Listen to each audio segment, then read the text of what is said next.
É sempre muito bom poder falar de amor livre com as pessoas, porque é um assunto que de fato interessa muito. Normalmente em rodas de conversa assim, que a gente debate sobre esse tema, sempre aparecem algumas pessoas interessadas de todas as idades possíveis, porque de certo modo quando a gente fala de amor, amor puro, não só amor puro, mas até a deturpação do que hoje a gente chama de amor, que é mais ego do que amor, isso envolve profundamente a intimidade humana, né? A condição humana, ela é muito sensível em alguns aspectos, em algumas inseguranças, e sempre que a gente fala de amor, desse eu me comprometo em te amar, a gente está dando um voto muito profundo, muito valioso, de que eu me comprometo em me esforçar para te ver bem, mesmo que o que te faça bem incomode o meu ego. Então, sempre que a gente fala em amor, a gente toca. Parece que conversar de amor assim em público, eu falo isso porque normalmente almoço em família e encontro com amigos também, eu sempre puxo esse assunto e parece que as pessoas se interessam. Porque, de fato, o relacionamento é o que faz o ser humano ser um ser sociável, né? O que une a nossa sociedade como ela é. É a capacidade que todos nós temos de nos relacionarmos entre si.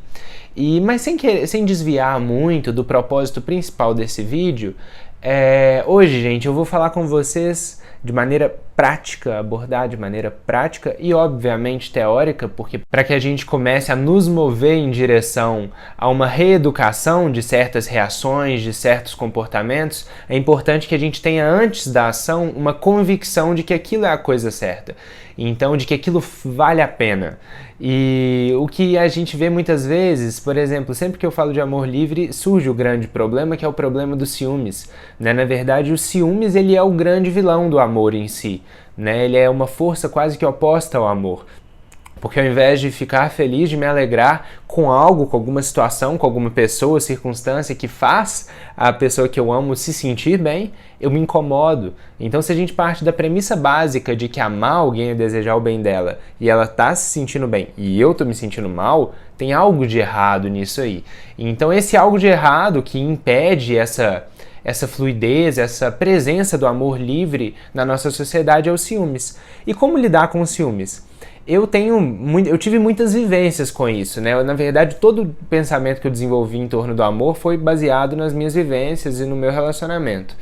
E eu lembro que por muito tempo, muitos meses mesmo, eu já defendia a ideia de amor livre e já sabia que era a coisa mais justa, mais certa a se fazer, mas eu não tinha noção de como lidar com ciúmes. Então o ciúmes aparecia, eu ficava perdido, eu sabia que era errado. Então o primeiro passo para lidar com ciúmes, assumir a sua responsabilidade sobre ele. Isso é de fundamental importância, porque o que a gente vê são pessoas que sofrem com ciúmes, mas elas não se aguentam em sofrer com ciúmes, elas têm que projetar os ciúmes no outro, limitar ele e fazer ele sofrer também. Então, primeiro passo, se você quer de fato tratar os seus ciúmes, saber que ele é seu. Seu no sentido de que tá dentro aqui. Se a gente fosse aprofundar, a gente vai ver que nem seu ele é. Esse é o segundo passo. Mas saber que se eu tenho ciúmes é por conta de inseguranças, é por conta de alguns vazios, de algumas fraquezas dentro de mim que devem ser tratadas por mim mesmo. Então não é válido de forma alguma se eu tenho esses desequilíbrios, essas vulnerabilidades, que eu com as minhas falhas sinta um incômodo e projete ele no outro, limitando o outro, podando o outro de fazer o que ele quer que seja feito. Então, o primeiro passo, né, para a gente começar a lidar com nossos ciúmes é parar de jogar ele para fora, parar de gerar problema. Então, se eu sinto ciúmes de determinada situação em qual a pessoa que eu amo está inserida, eu não vou falar para ela que eu não gosto que ela esteja fazendo aquilo. Eu não vou falar para ela que eu não quero que ela faça aquilo. Eu vou apoiar. Porque quando você apoia algo que mesmo assim vai te causar ciúmes, isso sim é um exercício espiritual, é um exercício de resistir a um ego que está aqui dentro, que está querendo exercer a ação contrária. Então, primeira coisa, lado externo, corta, não deixe esses ciúmes vir a se manifestar nos outros à sua volta. Segundo passo, que é de fundamental importância, isso envolve muito a maneira como nós lidamos com os nossos pensamentos. Porque o ciúmes, ele primeiro surge enquanto pensamento, enquanto imagem, enquanto visualização. Então, seja uma visualização real, no momento presente eu vejo a pessoa fazendo uma coisa, seja uma visualização criada. Então eu sei que a pessoa está em determinado lugar, perto de determinada pessoa, e aí, por não ter controle sobre os meus pensamentos, naturalmente eu começo a alimentar pensamentos visualizando certas situações que poderiam estar ocorrendo ou ocorrer. Isso me gera insegurança, ou seja, um pensamento gera um sentimento, e normalmente esse sentimento gera a minha ação de limitar a pessoa. A gente corta a ação, ok? Vamos lidar com o pensamento e com o sentimento. Primeiro fato, eu na minha vivência, normalmente eu não tinha nenhum conhecimento de como lidar com pensamento e sentimento. Eu pensava que pelo fato de eu saber que a coisa certa não é o ciúmes, de que o amor não está em concordância com aqueles ciúmes, eu tinha, sempre que eu sentia ciúmes, que ficar repetindo na minha cabeça: Tiago, isso não é certo, você, se ama ela, deveria ficar bem com isso, isso, isso, e não tá sentindo ciúmes. E eu ficava numa repetição incessante, num diálogo interno, num conflito interno, falando: você já sabe que isso é errado, quantas vezes você já refletiu e já concluiu que esse ciúmes não vale a pena, que ele atrapalha o amor? E aí eu ficava nesse diálogo como se isso fosse fazer o sentimento ciúmes ir embora, e não faz. Então, segunda coisa, né? Primeiro, corta a manifestação externa. Segunda, não crie uma guerra. Não crie um ambiente de conflito com os ciúmes, porque isso não vai resolver. Se vocês forem ler o livro, por exemplo, é um livro que eu recomendo a todos, ok? Sempre que eu vou falar até de ansiedade, o livro Poder do Agora, de Eckhart Tolle, é muito, muito bom, e a gente vai ver que para controlar os pensamentos, a gente não tem que exercer força sobre eles. Não é um processo de resistência, mas é um processo de desapego, de reconhecimento, de observação. Então, por muito tempo eu sofri, porque o ciúmes vinha, eu não limitava o outro com ele, mas eu não sabia lidar com a manifestação dele dentro de mim. Então, até que, estudando mindfulness, estudando atenção plena, budismo e uma série de outras filosofias que tem em questão, em foco, essa maneira de lidar com a mente, eu percebi que, na verdade, aqui foi muito libertador isso, que aqueles ciúmes que tanto me incomodou por tantos meses, que eu continuava insistindo, né, dizendo para mim mesmo de que não, isso não faz sentido, eu percebi que ele não era meu. Eu percebi que não era eu que sentia os ciúmes, esse eu maiúsculo, era o ego, o eguinho, o eu minúsculo. Era uma parte dentro de mim que não correspondia à minha verdadeira essência. Até porque, logicamente, se eu já estou cansado de saber que o ciúmes não é correto, que não é uma atitude, que não é uma reação boa a determinada situação, e eu amo a pessoa, por que eu ainda sinto? É porque, de fato, esse sentimento não vem de quem eu sou, de fato. Vem de um ego, vem do eu inferior. Então, compreender isso é o primeiro passo, porque você para de insistir num diálogo interno, incessante, achando que você precisa de aprender de novo o que você já concluiu. Então, essa é a chave teórica, ok? Ter essa ideia em mente é fundamental para depois a gente colocar em prática o controle dos ciúmes, que eu vou falar para vocês aqui também. Então, primeiro passo, corta a manifestação externa. Não deixe que o seu problema com você mesmo, com as suas falhas, com a sua mal administração interna, venha limitar a liberdade do outro. Primeiro passo. Segundo passo, reconhece, sente, percebe que o ciúmes não faz sentido, que ele não condiz com o amor. Isso é muito fácil, através de uma equação lógica você consegue ver que as duas coisas não juntam, que são opostas de certo modo. Então, terceiro passo, reconheça que existe um lugar em você que é de onde vem esses ciúmes, que é o ego, que não é você de fato. Na verdade, reconheça que existe um lugar em você que é essencial, que é esse amor puro, que tem esse amor puro, esse potencial de amar o outro livremente, que não é afetado por esses ciúmes. E é esse lugar que você vai priorizar. Inclusive, quando você está lidando com ansiedade, outro tema muito em questão também, é de fundamental importância que você reconheça quais pensamentos, enquanto observa a mente no seu fluxo, reconheça quais pensamentos são de fato úteis, necessários ao momento presente, que trazem algo de construtivo e quais não são. Esses que não são nem seus. Nossa mente, se a gente estuda nosso campo mental, ele é muito vasto, muito amplo, muito aberto.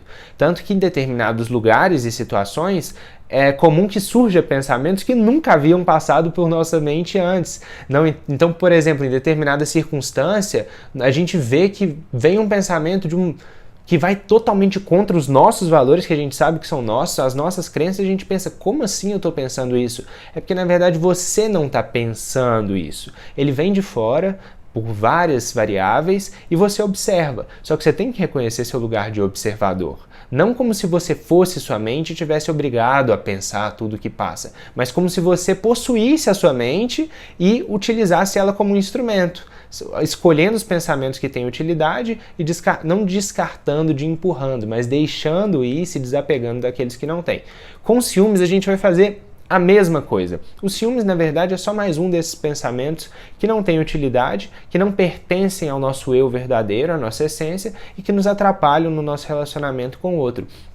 Então, para a gente aprender a lidar com ele, primeira coisa, aceita com o coração aberto toda e qualquer situação que te causa os ciúmes. Porque toda situação que te causa os ciúmes é uma oportunidade que você está, né, diante dela, de você trabalhar essa sua mente, de trabalhar esse seu ego.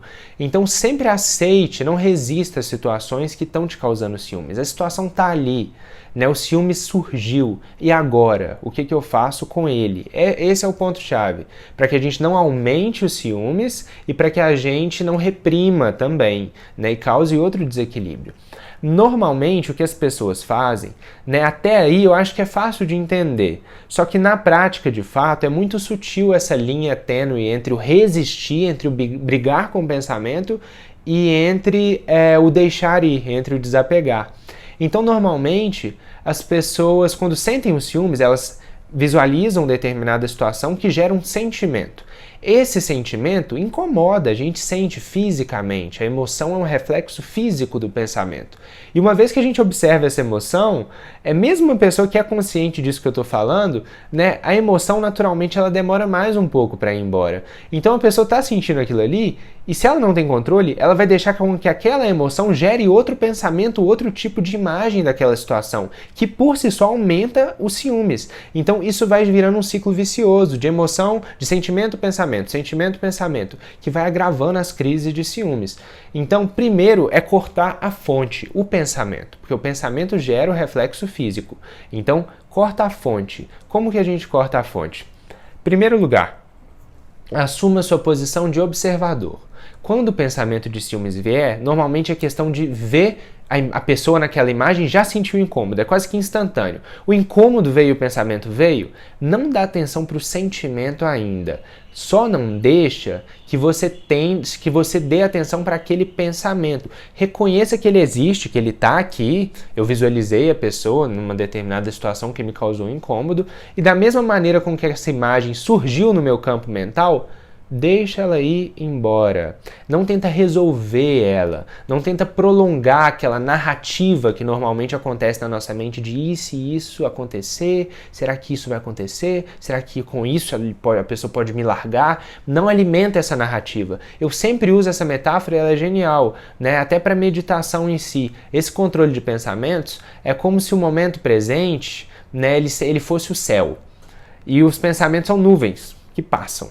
Então, sempre que a gente precisa focar no momento presente, o momento presente vai ser a nossa chave para lidar com ciúmes, a gente precisa de uma atitude de desapego para com as nuvens. Então, a metáfora aqui é a seguinte: a gente quer olhar para o céu, mas tem várias nuvens passando. Ao invés de a gente olhar para uma nuvem e ficar se perguntando, nossa, essa aí parece com um cachorrinho, essa parece com não sei o que, essa nuvem se assemelha a isso. Ao invés de ficar tentando resolver a nuvem, resolver o pensamento, tira a atenção, o olhar da nuvem e volta para o céu. É um processo simples. A nuvem está no seu ritmo. Se a gente tenta empurrar, a gente se frustra, porque ela não vai andar mais rápido. O pensamento não vai passar mais rápido, nem sumir se a gente tentar empurrar. Se a gente tenta empurrar, inclusive, o que acontece é que a gente cria um outro pensamento, normalmente, se julgando e se auto-sabotando, porque como a gente sabe que não é correto o pensamento dos ciúmes, é comum que a gente comece a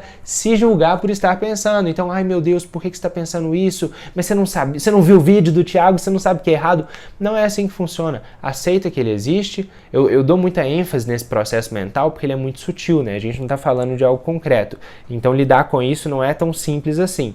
Mas não é tão fácil, mas simples em essência sim. Então olha para o pensamento, deixa ele embora. Como que deixa ele embora? Volta a sua atenção para o momento presente, volta a sua atenção para a respiração, que é uma grande ferramenta que a gente tem. Quando a gente estuda o mindfulness, que é justamente essa atitude de viver com consciência no momento presente, a gente vê que a gente tem várias âncoras. Essas âncoras podem ser os nossos sentidos, que percebem a vida ao nosso redor, podem ser a nossa respiração, que é uma grande chave, porque a respiração consciente também acalma as emoções, também acalma o fluxo de pensamentos. Então existem várias chaves. Se vocês procurarem técnicas de pranayamas ou de respiração consciente no YouTube, vocês vão ver várias. Para ansiedade, as mesmas de ansiedade servem para os ciúmes também, né? Porque de fato é um pensamento do qual a gente quer se libertar. Então, olha, aceita que ele está ali, mas não resolve, não prolonga, não gasta sua energia com aquilo. Direciona ela para um objetivo que é palpável, que está no aqui e no agora e que de fato é a única coisa que existe.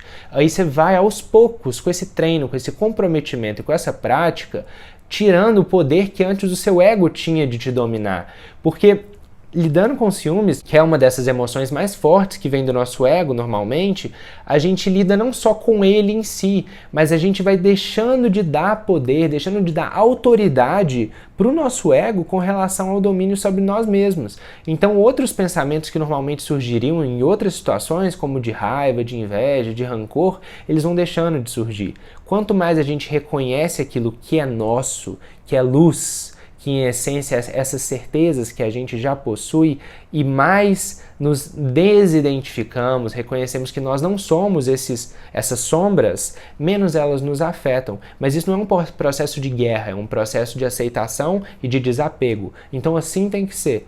Aconteceu uma situação que desperta esse sentimento, olha para o pensamento que é a fonte da emoção que você está sentindo, aceita, tira sua atenção dele e volta para o momento presente. Volta para a sua respiração. Volta para qualquer coisa que estivesse acontecendo ali agora, que é aqui e agora, né? E porque de fato o aqui e agora é a única coisa que existe. Então reconhecer essa verdade do momento presente é muito importante para que a gente possa dominar os nossos pensamentos. E detalhe, eu disse dos ciúmes enquanto pensamento. Agora eu preciso de explicar o sentimento, que é outra questão também. O sentimento ciúmes, a emoção ciúmes, ela é muito forte. Normalmente em determinadas pessoas ela pode se manifestar na região do peito ou da garganta, né? É comum que se manifeste no peito, como um peso, uma pressão. E se você fizer esse controle mental que eu estou te falando e conseguir de fato tirar sua atenção para o pensamento, quando ele volta, ele vai, quando ele vem, ele vai, e esse processo você está conseguindo ancorar sua atenção no momento presente, normalmente pelos próximos minutos você ainda vai ter o sentimento aqui. Eu não estou mais pensando, mas eu estou sentindo. É chave que nesse momento, para que você não crie esse ciclo de, a partir do sentimento, gerar outro pensamento, que você também aceite o sentimento. O sentimento é um reflexo físico do pensamento. Então nem a sua mente é você, nem o seu corpo é você. Não é você que está sendo consumido pelo sentimento, mas é você quem observa esse sentimento. Então, se você tiver mais tempo, existem práticas, inclusive, né, isso é para quem tem mais tempo e quem está mais determinado, mas não é necessário. Existem práticas de quando você sente o ciúme, sente a raiva, sente algo que de fato te incomoda, você senta, fecha os olhos e observa o sentimento, aceita ele. Quando você consegue aceitar ele e reconhecer a sua posição de quem observa, não de quem se envolve com ele, naturalmente ele perde o poder sobre você. Isso é outro tipo de prática. Se vocês quiserem, eu posso dar exemplos mais concretos em próximos vídeos. Mas comigo mesmo eu nunca fiz, eu nunca precisei de fazer. Com esse controle mental, com esse reconhecimento de que a fonte dos ciúmes não era eu parei de criar esse conflito, parei de criar essa guerra e só assim o sentimento parou de ter tanto poder sobre mim. Então, normalmente, surgia uma visualização, ela vinha, causava um incômodo, eu deixava ela ir. Só por deixar ela ir com calma, com tranquilidade, o sentimento durava cerca de 5 minutos. Eu ficava 5 minutos sentindo os ciúmes ali, mas fraco, sem tanto poder, porque eu sabia que não era eu maiúsculo, o eu essencial. E aí assim, naturalmente, o sentimento ia sendo deixado de lado. Respiração consciente, maravilhoso, recomendo a todos, porque ajuda de fato. Uma das respirações que eu recomendo principalmente para esse tipo de questão é a respiração diafragmática, que é a respiração que você coloca toda a sua atenção e respira com a parte abdominal, porque o centro, se a gente for até estudar na questão dos chakras, o chakra do plexo solar é um dos chakras que mais administra as nossas emoções. Então, nossos picos emocionais, nossos conflitos entre o eu e o ego, entre o self e o ego, né? Esse self que seria o eu verdadeiro. Então, respirando no diafragma, no abdômen, a gente adquire um controle muito grande sobre as nossas emoções. Isso não é só físico, né? De fato, o fluxo respiratório está intimamente ligado com o fluxo mental e emocional também. Então experimentem fazer alguma dessas técnicas. Por hoje, essa foi o meu olhar geral na questão dos ciúmes, na abordagem prática e teórica dos ciúmes. Espero do fundo do meu coração ter ajudado vocês, ter esclarecido com relação a isso, e espero que vocês se comprometam, de fato, porque é um comprometimento. Se comprometer a amar alguém, amar as pessoas autenticamente, com autenticidade, sem esperar nada em troca, ou sem buscar que a pessoa se encaixe em determinadas idealizações, é um comprometimento muito grande. Eu sempre tive essa afirmação e esse olhar de que se comprometer com amor é se comprometer também com o progresso espiritual, porque o amor ele toca profundamente as nossas mais íntimas fraquezas, nos nossos mais íntimos vazios e desequilíbrios. Então, se a gente aproveita dessas situações de incômodo para nos comprometer em nos preencher, em nos completar, em nos sustentar, a gente decola no progresso espiritual, porque de fato é algo que desafia. Mas desafia, assim como tudo que desafia transforma, né, o amor também ele transforma, não só a nossa vida, lidando com nossas falhas, mas a vida daqueles os quais a gente vai poder amar livremente e espontaneamente, de uma maneira muito mais pura e sadia. De qualquer forma, o vídeo vai ficando por aqui agora, acho que não tem muito mais o que falar. Caso vocês tenham alguma dúvida, deixem nos comentários as perguntas, as dúvidas para os próximos vídeos dessa série Amor Livre irem fluindo de acordo com as demandas das pessoas que estão aí assistindo, né? Então, caso vocês tenham gostado, deixem seu like, compartilhem com quem vocês acham que possam ver, mostra mesmo para os amigos, não é para eu receber gratificação nem reconhecimento, é porque de fato é um assunto que a gente tem que divulgar, tem que disseminar. Nossa visão de amor hoje em dia é muito mais doentia do que sadia, é muito mais egóica do que altruísta, do que empática. Então é essencial que a gente tenha consciência desses conceitos. Espero que vocês tenham gostado, muita luz, muita paz a todos vocês e até o próximo vídeo, gente. Tchau, tchau. Não se esqueçam de se inscrever no canal, que agora eu estou aumentando a rotina de vídeos e vai vir muitos vídeos sobre muitos temas bem diferentes aí, para quem quiser se aventurar aí no universo da filosofia e da espiritualidade. Então, tchau, tchau, gente. Eu sou o Thiago Duque, esse é o Consciência Interior, e um grande abraço a todos.